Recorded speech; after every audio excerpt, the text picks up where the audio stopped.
Welcome to Multifamily Insights. I'm your host, John Casman. I want to thank you for joining us for another great episode. Listen, if you are enjoying this show, do me a favor and leave us a rating and review. If you have not already done so, be sure to hit that subscribe button so you don't miss an episode. We got a great show today. We're going to be talking to Jay Scott. Jay Scott is an entrepreneur, investor, advisor, author, and a partner at Bar Down Investments. Now, they're focused on buying and repositioning large multifamily properties. And in the past 14 years, Jay has bought, built, rehabbed, sold, lent on, and held over $150 million in property. Now, Jay is a strategic advisor in several companies, and he's a big-time author for BiggerPockets books, including the best-selling book, The Book on Flipping Houses. Let's welcome to the show, Jay Scott. Thanks, John. I know we've been talking about doing this for years now. I'm excited to finally get on and have a conversation with you. Well, listen, I'm super excited to have you on. I feel like this is long overdue. You've been someone who's helped inspire me, especially early on my journey. So it's an absolute pleasure to have you on the show today. And I went over your bio very, very high level, right? So why don't you take a couple of minutes and fill in some of those gaps? Yeah, it's not that interesting. I think you oversold me. So I'm an engineer, business guy by education, spent much of my career in the tech industry. 2008, my wife and I decided to get married. And so we quit our jobs, decided we were going to do something that allowed us to kind of focus on family and focus on that work-life balance. Moved to the East Coast, moved to Atlanta back in 2008, and somehow ended up flipping houses. And I was somebody who never had any real estate experience. I didn't own my first house until I was 37 years old and bought my own personal residence and started flipping about 3 months later. And so we were flipping and flipped about 450 houses over the next 10 years. 2018 comes around and I'm burned out on flipping. I'm feeling like the economy's getting ready to change. I do some soul searching into what I'd like to be doing and also think about what the economy is really going to be allowing us to do over the next few years. And in 2018, I decided multifamily was the path I wanted to go and reached out to a good friend of mine, Ashley Wilson. And I knew she had been doing multifamily at this point and asked her to mentor me. And she agreed to mentor me and taught me the business. And here we are 4 years later. And she and I are partners in Bar Down Investment, and we're doing deals together.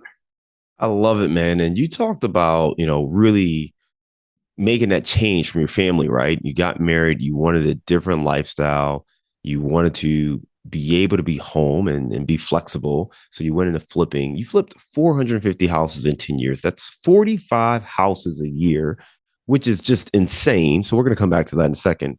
But after doing that for 10 years, you wanted to make another shift. You moved into multifamily, partnered with Ashley Wilson, who's been a guest on this show, and you are a partner now in Bar Down Investment. So let's go back real quick, though, on that 450 number, because that's a huge, huge number. And you cannot hit that without some scales, systems, and processes. So talk to us a little bit about how you were able to build a system to flip so many houses during that time frame. I like to say that my key to success in this business is being an idiot. Honestly, when we started in real estate, I knew nothing about real estate. My wife, I have an electrical engineering degree, and my wife won't let me change a light bulb. I mean, I am just not a handy guy. I didn't know real estate at all. And so a lot of people feel like that must have been a big hindrance and that must have really made it difficult to get into real estate. But in actuality, in all seriousness, that was the key to our success, because it forced me and it forced my wife, when we started in this business, to really surround ourselves with great people.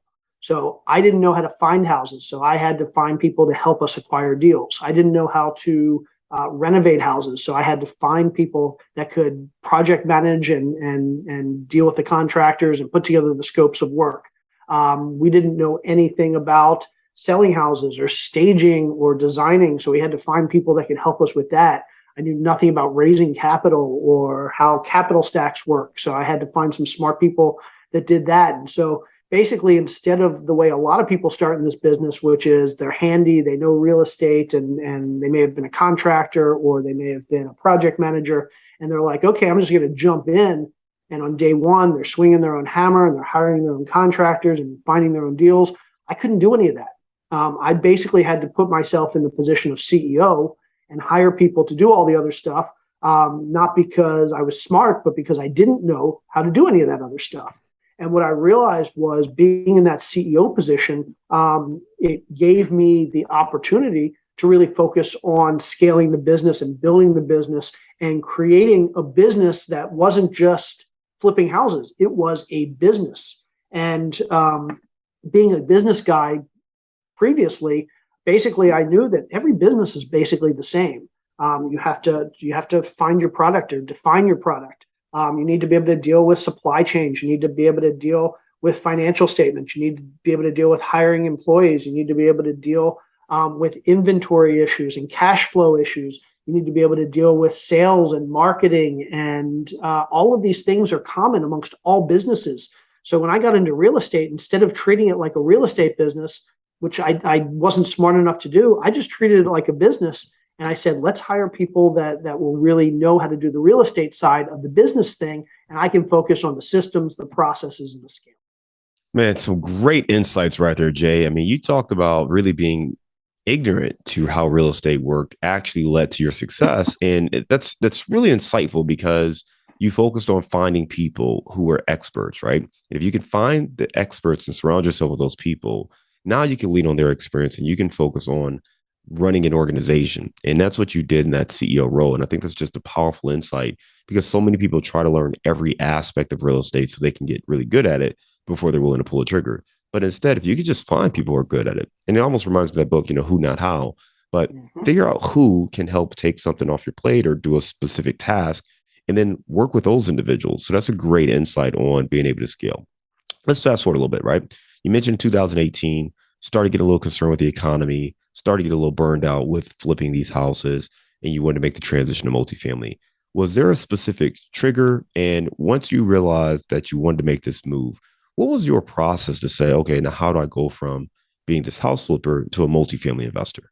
Yeah. So the reason why I ended up moving to multifamily was, well, back in 2018, I started working on this book called Recession-Proof Real Estate Investing. And the goal of the book was to basically educate the reader on how economic cycles work and how we as real estate investors can leverage economic cycles to reduce our risk and increase our profits by basically changing up our strategy as the economy changes.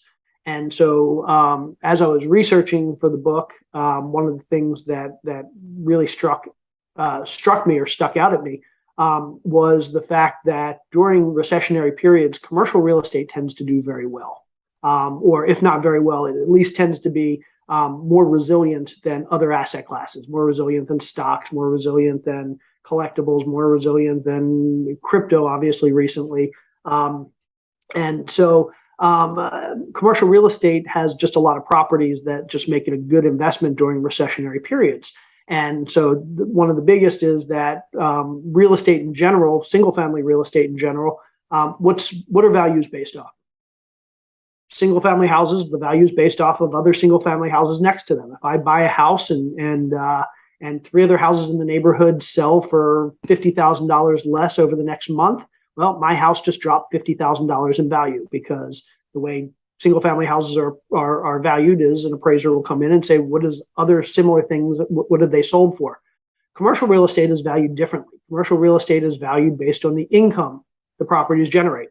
So if I can continue to generate income, if I can raise my income, if I can do a better job of managing a property, if I can raise rents, if I can do physical renovations that make the property generate more rent, I'm going to make more money because the value of that property is going to be based on the income, has nothing to do with what the rest of the owners in that area are doing.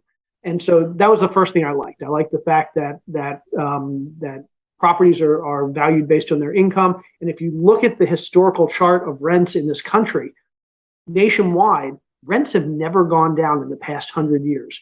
During the Great Depression, during the Great Recession of 2008, rents didn't go down. Things flatten out. But over the last 100 years, rents have never dropped at any point in time. And so that's just a good testament to the fact that income is going to continue to be produced.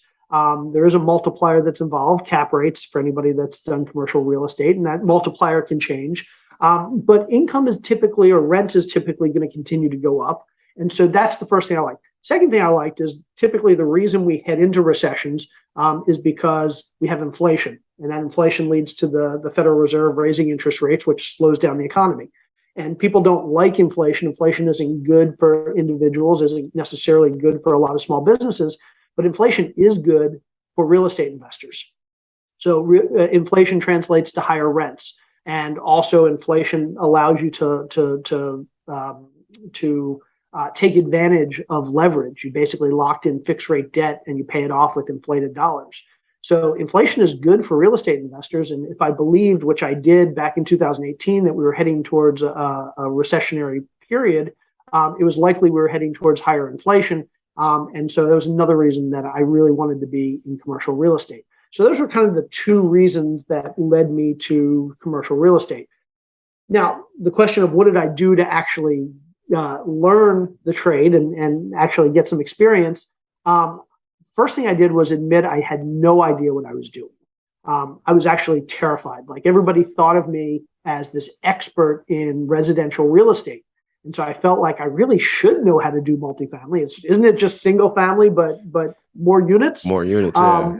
But it didn't feel that way to me. And so the first thing I did was I made a list of all the people I knew that were doing multifamily real estate, who I felt like were successful and who I felt like I could be comfortable going to work for as an employee.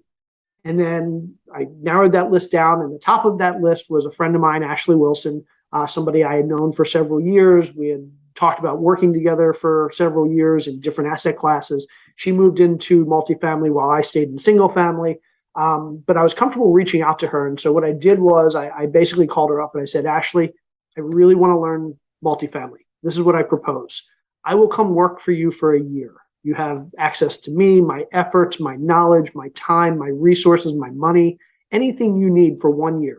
In return, all I ask is you teach me the business, you let me shadow you and your team, and you mentor me. And she felt like it was a win-win. I felt like it was a win-win. So for the next year, basically, I shadowed her and her team. She taught me the business. I dedicated my time to helping her and her team. And what we realized was we worked really, really well together.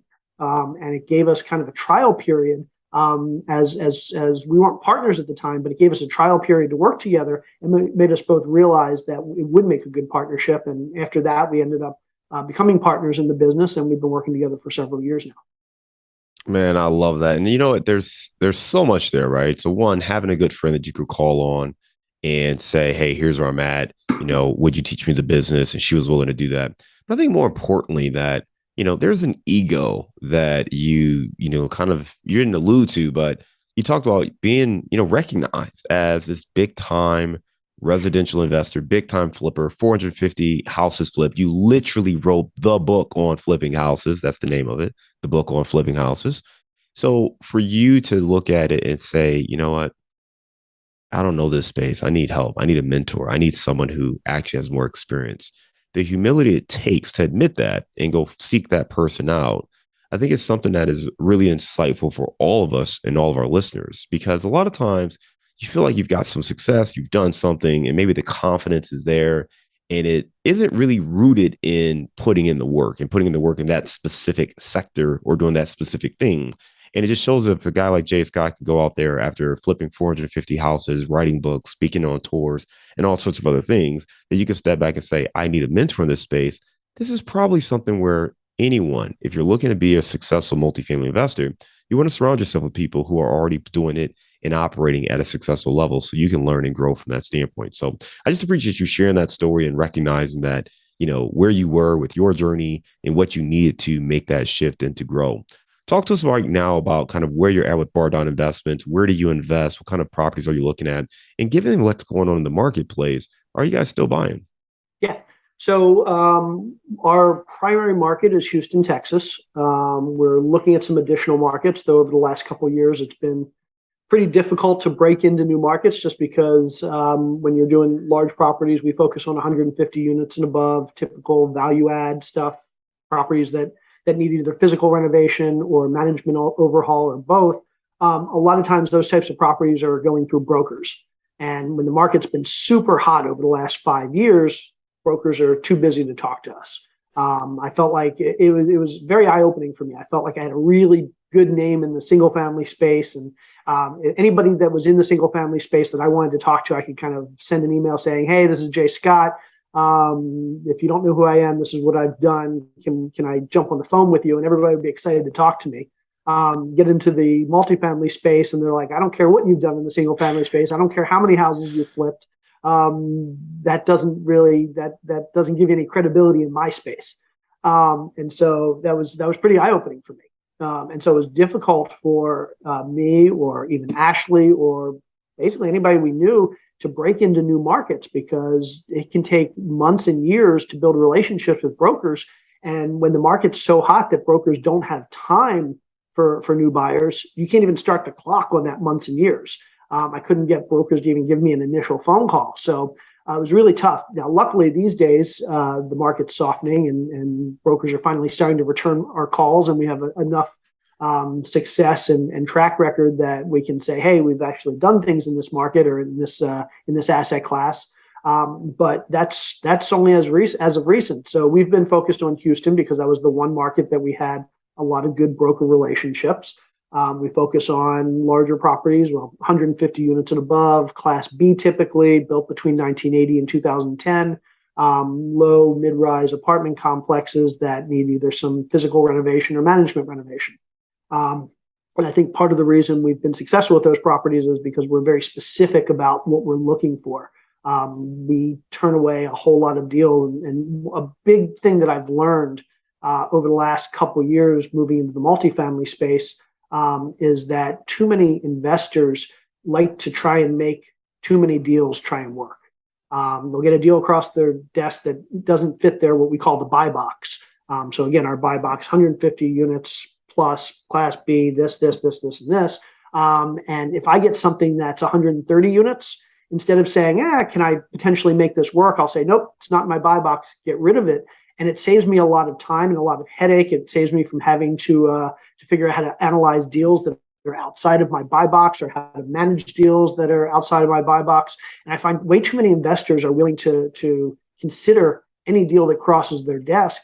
And my first piece of advice for them would be, no, clearly define your buy box, narrowly define your buy box. And anything that doesn't meet that buy box, don't even look at it. Don't waste your time, because it's just going to be a distraction. Jay, I love that perspective, right? Understanding what your buy box is, what's your criteria, and sticking to it. I think the challenge many investors may have is like, hey, it's easy to have a buy box on paper, but to your point, if brokers aren't calling you back, you're not getting the deal flow that you're looking for, well, then whenever you do get a deal, maybe you step back and say, well, maybe I should consider this. When you're defining kind of that buy box or looking at your criteria, why do you set the things you set, right? Like, what is it about 130 doors versus 150 doors that make 130 a no and 150 a yes? Yep. So yeah, we can go through my buy box just to give you an idea of our thought process. So typically when you get up to anything less than 100 units, maybe even 120 units, tends to be a little bit harder to manage. Just the economics don't work as well for having full-time leasing staff, full-time maintenance staff on site. And I've owned some properties in the past that have been in the 40 to 60 units, and they were really difficult to manage because, again, I wasn't making enough income that I could have a full-time leasing agent, wasn't making enough income that I could have a full-time maintenance person. But it's enough units that you probably need a leasing agent or a maintenance person every single day. So I basically needed to have a property management or maintenance person on call 24/7, even though I wasn't paying them for a full time. And so not a lot of people that were willing to take that job. What we ended up doing was we would share a maintenance person or a leasing person with a couple other property owners in the area that had similar size units. And we did kind of this timeshare model. But that can be really tough. And if another apartment owner needs a maintenance guy for a full day, that means I'm not getting them for the full day. So what we found is at about 120, 130 units, and we just rounded up to 150 to be safe, that's the point where you can typically afford full-time property management, full-time leasing person on site, full-time maintenance person, maybe even a couple.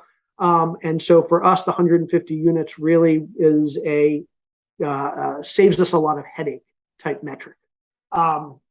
Then we look between our kind of our vintage for our properties. We look for properties that were built between 1980 and 2010.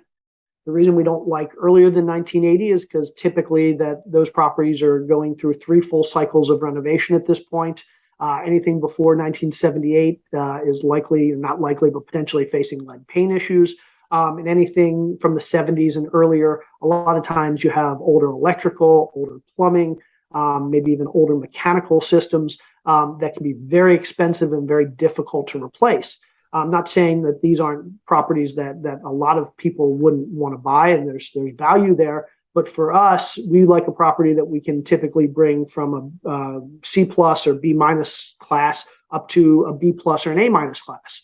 Very difficult to get a property built before 1980 up to B plus or A minus, just given the competition that's out there. So for us, kind of 1980 was the cutoff, and then 2010 was a cutoff simply because we like those those properties that need renovation.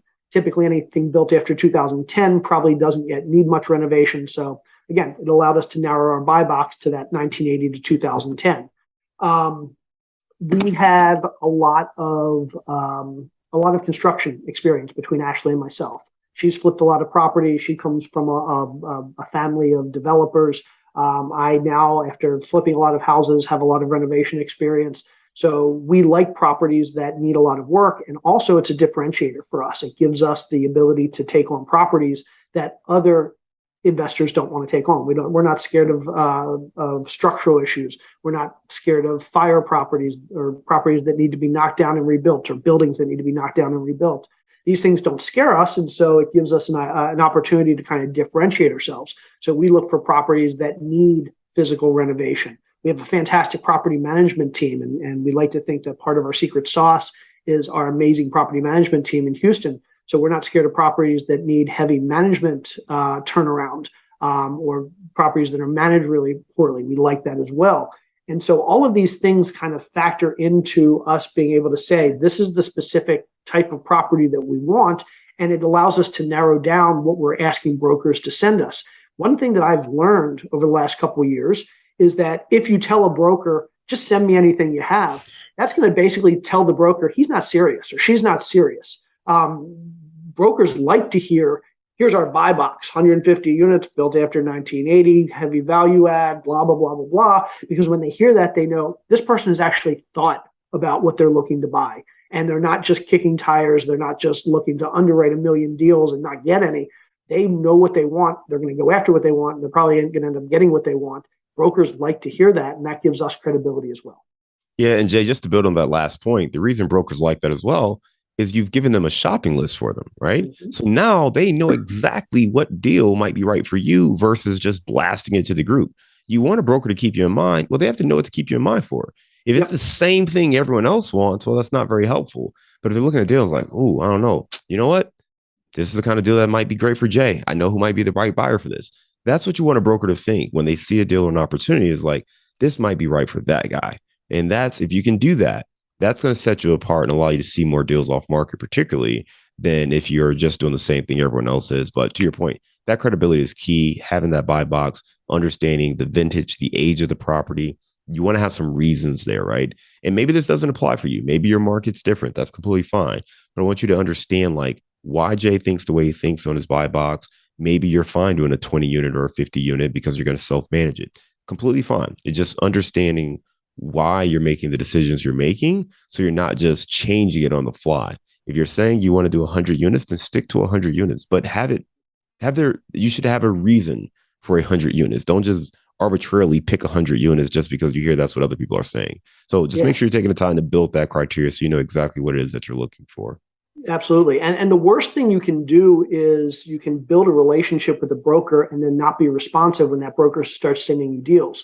If your buy box is too big, the broker is going to be able to send you more deals. And if the broker sends you 5 deals and each deal takes 2 hours to underwrite, that's 10 hours of underwriting time. Do you have time to underwrite 5 deals that a broker sends you? If not, you're going to piss that broker off when you don't get back to them with feedback on each of the deals they sent you.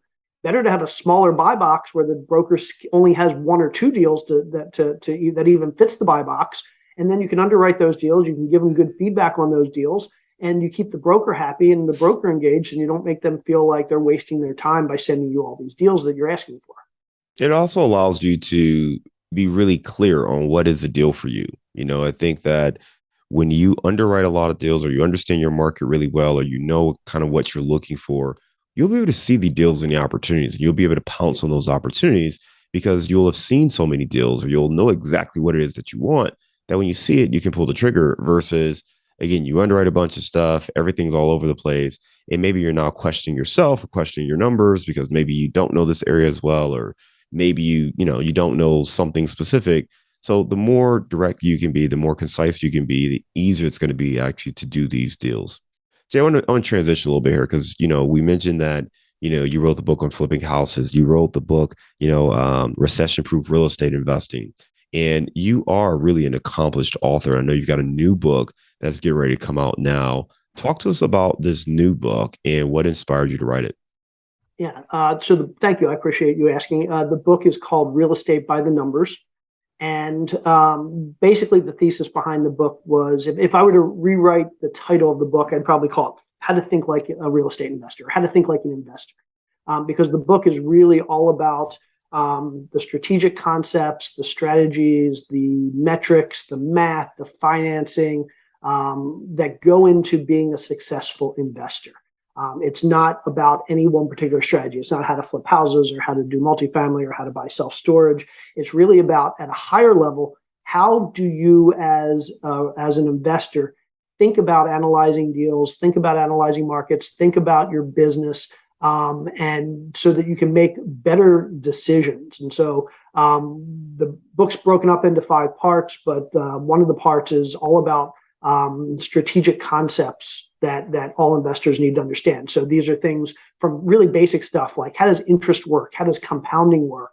But not just like a page on here's interest, here's compounding, but stories of like how we as successful investors can implement these concepts to really make money, or if we do it incorrectly, to lose money, to more advanced concepts like time value of money. I often talk about the fact that this concept of time value of money, basically $1 today is worth more than $1 tomorrow or next week or next year, is so fundamental to successful investing. And yet so few people understand this concept of time value of money. Or if they do understand it, they basically understand it to the point I just said, $1 today is worth more than $1 tomorrow. But the truth is that there are so many different parts of investing that kind of rely on this concept of time value of money. And so instead of spending 2 or 3 or 5 pages on it, I actually spend 4 chapters on that topic because there are so many different aspects to time value of money that we as real estate investors have to understand. And I can promise anybody that reads this book that when you hear these terms like NPV, net present value, or discounted cash flow analysis, or internal rate of return, IRR, all of these concepts that are just like, yeah, it's too complicated. I wanted to write in a way that every investor out there could understand these concepts, because while we may not like having to think about discounted cash flow analysis or net present value equations, the truth is so much of investing boils down to really understanding these concepts to a degree that we can make good investing decisions. And so few of us really understand that. So we talk a lot about those high level concepts. We have a section of the book that talks about all the different return metrics that we have to understand. Everything from ROI, the most basic return metric, to cash on cash return, to average annual return, to IRR, and compounded annual growth rate, and all those other like acronyms that you hear. And so many people hear like, yeah, I know that there's AAR and IRR. What's the difference? When do I use one? When do I use the other? What's the benefit of using one? What's the benefit of using another?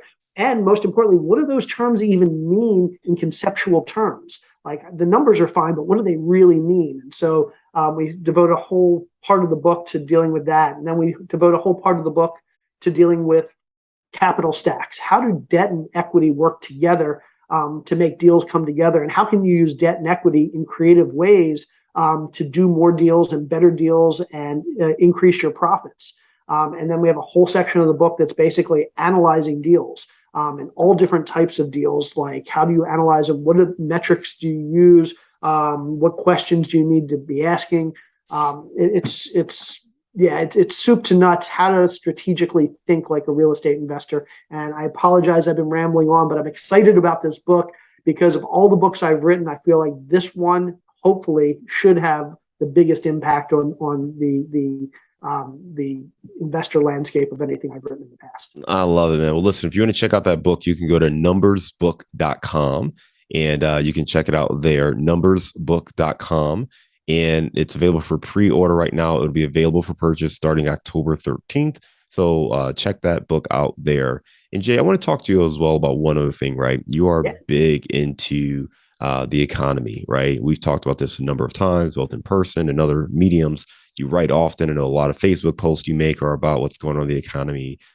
You know, how should we think about the economy? Because it's always changing, right? Whether we're in a recession, whether it's, it's up, it's a bull, it's a bear market, whatever. It's always changing. So how do you approach it? What should we be thinking about so that we have a better sense of what levers to pull or how we should be approaching investing in the economy? Yeah. So a couple high level things people should keep in mind. One, a lot of people that are listening to this are probably in their 20s and 30s. I mean, a lot of investors are younger. I'm an old guy, but I know a lot of people in this space are younger. And so they probably remember 2008 pretty well. They were probably in their teens or early 20s when 2008 happened. And so that probably scared them. And they probably don't remember back before that. They're probably in their single digits or early double digits when 2001 happened, and they probably weren't even born when 1989, 1990 happened, those recessions. So basically all they remember is 2008. And if all you remember if the only recession you remember is 2008, you probably think recessions are really, really scary and the world just collapses around you. But the reality is 2008 was not a typical recession. And a typical recession is a whole lot different than 2008. 2001, we had a recession. Yeah, the stock market got hit pretty hard. There was 9/11, which was obviously really bad, but real estate didn't take a hit. You go back to the early 90s, and there was this thing called the savings and loan crisis. So for all you young people out there, look it up. But basically, there's a lot of financial and bank collapses and other issues. Real estate barely took a hit. We had four recessions between the late 60s and the early 80s. And in all four of those, real estate just kept going up. Like, we talk about the heavy inflation of the 70s and all these recessions we had between 1968 and 1982. The reality is real estate almost tripled in value. Residential real estate almost tripled in value during that time. And you go back and back and back. Real estate rarely gets hit. It got hit in 2008. 2008 was a real estate crash. If you go back to the Great Depression, real estate got hit because there was a major lending component to the foundational issues of that downturn. But pretty much all of the other recessions, and there have been 34 recessions over the past 160 years, at least 31 of them, real estate didn't get hit that hard. And so if you're thinking that an upcoming recession has to be like 2008, it probably doesn't. And it probably won't be. I can't say it definitely won't be. Who knows? It could be absolutely the worst one we've ever seen. But historically speaking, chances are that the upcoming recession is not going to hit real estate that hard. So that's number one. Number two, it's important to realize that a typical recessionary cycle, we see 4 or 5 or 6 or 7, or in recent case, 12 years of the economy doing really well. You get into a recession. Typical recession lasts somewhere between 12 and 24 months. So even if we have a downturn, unless it's a lot worse than 2008, the likelihood is in the next 2 to 3 years, we're going to be out the other side and things are going to be getting better. And again, I'm not saying it couldn't be worse than 2008. It could be the worst recession or depression we've ever seen. I don't have a crystal ball, but I'm a big fan of looking at economic history and saying what's happened 10 or 20 or 50 times in the past is more likely to happen again in the future. And the reality is that recessions tend to be relatively short. They tend to last, again, 12 to 24 months. And if you think we're starting into a recession right now, that means by mid-2024, we're probably going to be out of it. So again, it's probably not something to be overly terrified of. It's probably not something that you should be just digging your head into the sand and trying to not think about. At the same time, recessions can be a little bit more difficult. It can be tougher to make money for us as real estate investors. Anytime that interest rates are higher and values are going lower is a tough time. But here's the thing: if you know that we're likely heading into 2 years of a recessionary period, you now have 2 years to really figure out what you want to be doing when the economy improves. You have 2 years to be studying. You have 2 years to be building relationships. You have 2 years to be building a business plan. You have 2 years to basically get ready for whatever it is you think is going to be what you want to be doing when we're out of this recession and the economy is improving. So even if you're not investing right now, even if you don't feel comfortable investing right now because you don't know where the economy is headed, don't stop learning. Now is the prime time to be learning and building relationships and preparing for when things get better. One of them, real estate, really wasn't impacted and actually went up in value in most of those recessions. So it's a good way for us to think about it, that recession doesn't mean depression. I've heard you talk about that before as well. And for many people, it's tough to think to wrap their head around that, because that is what they've seen. And then coming off of the pandemic, I mean, it's just been like, chaos and, black swan event after black swan event. So I understand why people can feel, the way they do. With that said, right now we're in an environment where interest rates are just continuing to shoot up and, really the highest they've been in quite some time. From a strategy standpoint, are there specific strategies or things that you would do or someone should consider doing based on what's happening with interest rates? Yeah. So again, let's start with some high level, just historic data. If you look back over the last 10 times that the Fed has started raising interest rates, so over the last, I think, 60 or 70 years, we've had about 10 cycles of the Fed raising interest rates in order to fight inflation. All 10 times that's led to a recession.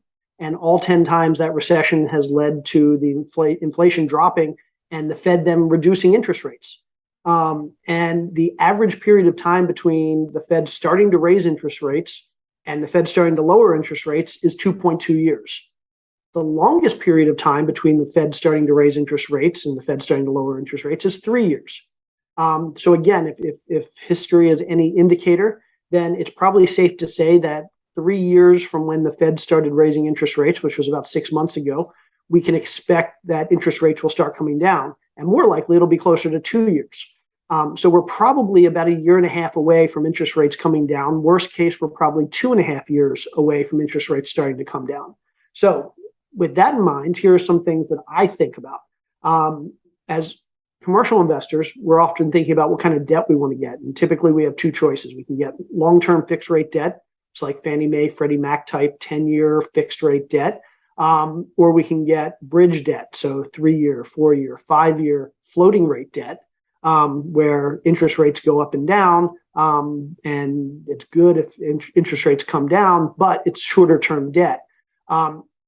Given that I think we're likely within 3 years of interest rates starting to come down, I think anybody that locks in debt for at least 3 years is probably pretty safe.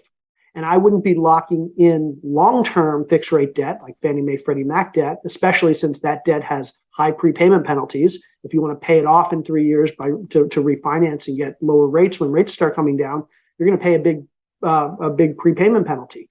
So unless you plan to hold a property for 10 years and you're planning to hold the loan for 10 years, bridge debt is a lot more attractive these days than it's been in the past few years. Now, there's some downsides to bridge debt, but all in all, I'm encouraging people to start thinking about adjustable rate debt for the first time in a few years. A couple of years ago, I would have said, don't even consider adjustable rate debt. There's too much risk. But I think there's more upside now with adjustable rate debt than with fixed rate debt. Certainly, we could see rates. And Jay, yeah. Sorry, I just want to. I think that's probably very counterintuitive to a lot of people, right? I think most investors I'm talking to right now are very hesitant to get variable debt, bridge debt, because interest rates are, going up right now. And the concern is you can get something and maybe you're going in at a 5.5% interest rate. And a year from now, maybe it's at 7.5%. So why do you feel so confident that, variable interest rate bridge rates today are more attractive than fixed? So I do think that there's risk over the next year or two. The nice thing is we can mitigate that risk by buying these things called rate caps. And these days, rate caps are pretty expensive. The cost is driven a lot by volatility, and obviously rates are volatile. But rate caps basically say that the maximum amount of increase in your interest rate is going to be X. And you lock in a maximum increase of X in your interest rate. You have to pay some money up front to do that. Actually, it can be pretty expensive, but that gives you some peace of mind that rates can't go above X. The nice thing is that you're probably paying that rate cap for, again, a year, maybe 2 years, worst case, maybe 3 years.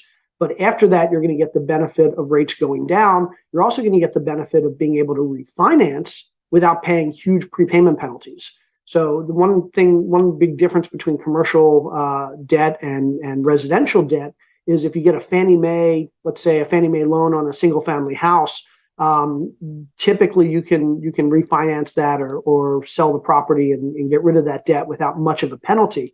But if you were to get a commercial loan, Fannie Mae or Freddie Mac commercial loan, fixed rate, 10 years, typically if you sell it at any point in that 10 years, you're going to pay a penalty. And if you want to sell it in the first 2 or 3 or 4 years, that penalty could literally be in the millions of dollars.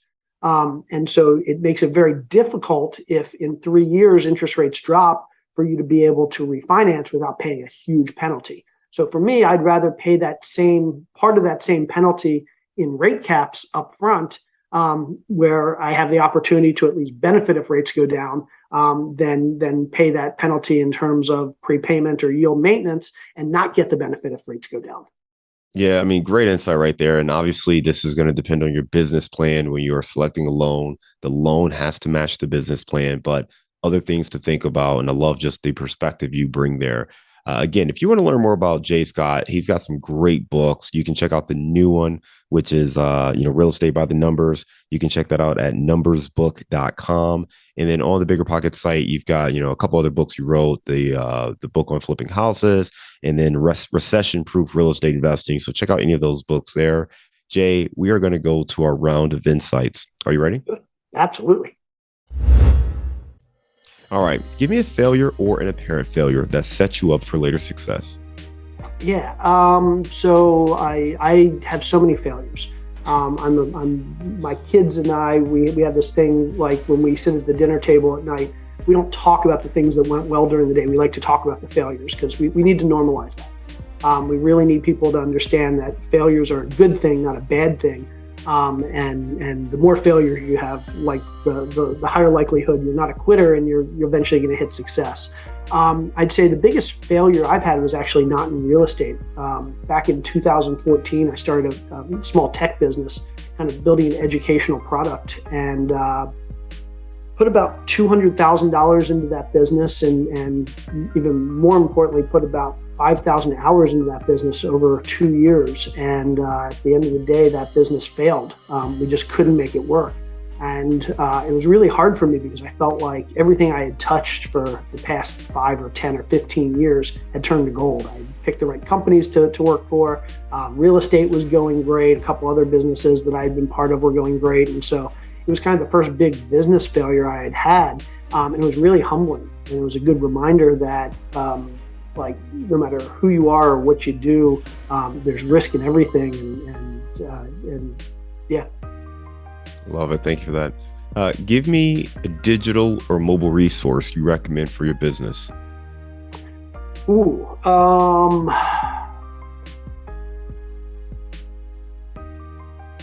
It's so funny. I worked for Microsoft for 10 years, and I am like the least techie person in the world. Like I hate being tied to technology.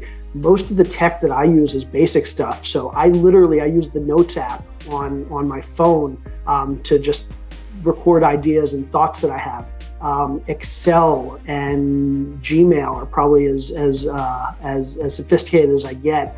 QuickBooks is probably the most important one to me, and probably if I had to pick one, I'd probably say QuickBooks, because too many people, like they leave their accounting to somebody else, and there's nothing wrong with that. You don't need to be doing your own accounting. And it's really important that you look at your financial statements for your business and you really understand where the money's coming in, where it's going out, what your margins are, how much of that money you're keeping. And too many people, like if they come to me and they want some advice, and I'll start asking them some really basic questions about their business and their financials, and they'll have absolutely no idea. They're like, I don't handle my own accounting. And again, even if you don't handle your own accounting, those financial statements are really important. So I would say QuickBooks for me is probably the single most important digital resource that I use. Yep. Outside of your own books, give me the book you've recommended or gifted the most in the last year. Yeah, a book by a guy named Daniel Kahneman, Thinking Fast and Slow. And it's basically all about how our brains work. And kind of there are two parts to our brain, the reacting part of our brain that kind of our subconscious that we don't control, and then the thinking part of our brain, the part that we do control, and how they work together. And it's really given me a lot of insight into how to be a better marketer, because I'm not a good marketing person, but when you understand how people think subconsciously, it helps you be a better marketer. And it's also helped me relate to my investors better, because it gives me a better idea of what's going on subconsciously for a lot of people when they're doing things like investing. So Thinking Fast and Slow by Daniel Kahneman. What's a daily habit that helps you stay focused on your goals? I sleep. I know we live in this culture where so many people are like, they're this hustle culture where people are proud to say, yeah, I got up at 4 a.m. this morning. I only slept 5 hours last night. I'm just the opposite. I need my sleep, and for me, sleep is regenerating. And if I don't get enough sleep, I don't function well. So I have no problem if I have to get up at 6:30 or 7 to help get the kids to school. If I'm still tired, I'll take a nap as soon as I get back from dropping the kids off, and I don't need to brag about how I get up at 4 a.m. because I can't. I don't, and I don't think people need to do that. All right, give me your number one insight for investing. Number one insight. I have met thousands of investors over the last 15 years, tens of thousands maybe.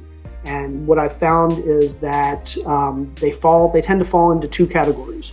One, 90, 95, 99% of the people I meet have never done a deal. There are people that want to do a deal or hoping to do a deal, but have never yet done a deal. The other category of people I meet, the 1 or 2 or 5%, are people that have done 3 deals or 5 deals or 10 or 50 or 100 deals. There's one type of person I never ever meet in this business, and that's somebody that's done one deal. Nobody does one deal in this business. And the reason for that is if you can become that top 1 or 2 or 5% of people that does your first deal, you're going to get into that group of people that does 3 or 5 or 10 or 50 deals. And so what I like to tell anybody that hasn't done their first deal, don't give up. Just keep going until you get that first deal, because once you get that first deal, the rest is cake. I love it, man. What a great tip there. And I love the fact that you shared from your own experience there. Let's lighten this up a little, right? So you're still in Atlanta, right? No, I'm in Sarasota, Florida now. Oh, you're in Florida now. Okay, I'm getting ready to get hit by a hurricane tomorrow. Oh man, well, hope you're okay and you do well, and I'll check in on you after this interview. But in Sarasota, Florida, give me your favorite place to grab a bite to eat. Ooh, I am a huge sushi fan. There's a place called Tsunami up in the city, and so Tsunami Sushi in Sarasota is fantastic. There you go, good one there. Well, listen, Jay, always a pleasure talking to you. You came and brought us some really great insights. One, sharing your story of going from flipping 450 houses, 45 a year, to going to multifamily, what you look for in the economy, what you're looking at when it comes to a recession, interest rates, and also your buy box. I thought that was really insightful to understand what are you looking for and why are you making the decisions you're making. I think too often people are reactionary and they just do whatever they see other people doing, and they don't really take the time to sit and process what's going to be best for them. So understanding that perspective was very, very helpful. Again, for anyone who wants to learn more about you, they can check out your new book, numbersbook.com. If they want to follow you on social media, what's the best platform there? If you go to www.connectwithjayscott.com, that'll link out to my Facebook, Instagram, LinkedIn, and all the other things you might want to find out, and also connect you with my email if you want to reach out to me. Sounds good. We'll make sure we link to that in our show notes. Jay, I want to thank you again for coming on Multifamily Insights. Hope you have a great day. Hopefully you stay safe from the hurricane as well. But look forward to staying in touch, man. Take care. Thanks so much, John.